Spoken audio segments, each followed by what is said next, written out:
Ryan Steele from Beaver Creek. Welcome. Thanks for joining us.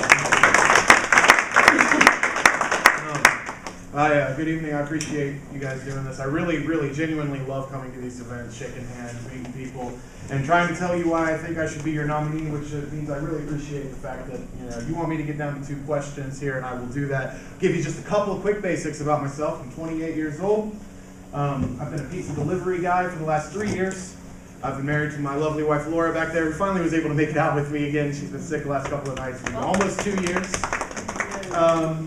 I just finished 4 years at Wright State University, earning a bachelor's degree in liberal arts, where I focused on religious studies and philosophy.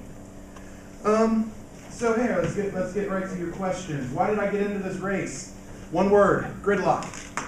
I am sick and tired of living in a country that can't get anything done. Congress did manage to declare that pizza is a vegetable, though. That was really, good. They can't seem to go 3 months without almost shutting down our government. But hey, pizza's a vegetable. So yeah, that about sums it up right there. We live in a world where Jon Stewart is the most trusted name in the news. This country has got problems, and we need somebody to go up there who actually wants to fix those problems and not worry about getting reelected. Now, would I love to serve and get reelected? Sure. But I will not, I guarantee you, if I'm able to be your representative, I will not spend 2 years running for reelection. Seems kind of silly. You're elected to go represent people for 2 years. So there's the reason I got into this race in a nutshell. Now, about being a viable candidate.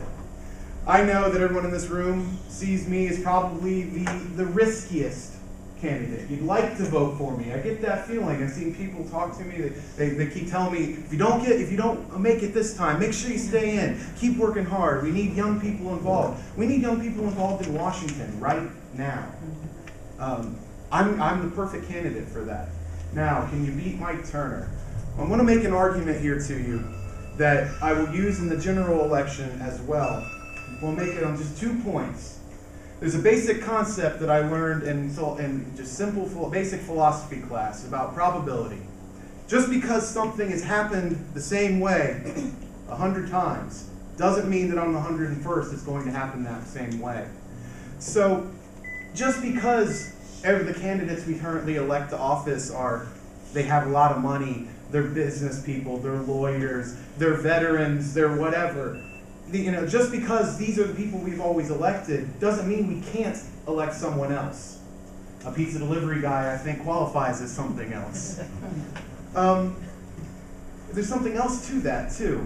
Einstein described insanity as doing the same action over and over again and expecting different results. We shouldn't be angry with Congress right now.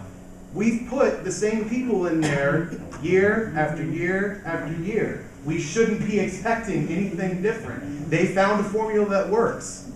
So the only way that we're ever going to break out of that is to put someone different into that office. And that is the argument I will make to every door in this district. One good thing about delivering pizzas is I don't have too many people in my career world that are counting on me to do things. If I am your nominee, I will have a few months to do nothing else but drive around Montgomery, Greene, and Fayette County and tell every person why they should vote for me and why we should change the system as it is right now. Let me see here, just make sure I didn't skip over any points that I want to get to, because I wanted to make sure I got to your 2 questions there. I will say another reason I think I can reach over to the other side, because the Democrats are not going to elect a Democratic nominee on their own. That just the Democratic votes are not going to get our nominee into office. They're going to have to reach out to the independents and the moderates, and they're going to have to reach out even and steal some votes right out of Mike Turner's pocket. The conservatives who want something different. And I'm that person because I can speak their language. I used to be a libertarian, and I do say used to be, I am not anymore. But I have a libertarian's approach to my democratic policies, and I can speak their language. I studied early Christianity. I know the language of the evangelicals as well. I won't stand for misinformation. If you're going to stand there and use a religious argument or a conservative argument against me, you better bring it, because I know where you're coming from, and I know the holes in your logic.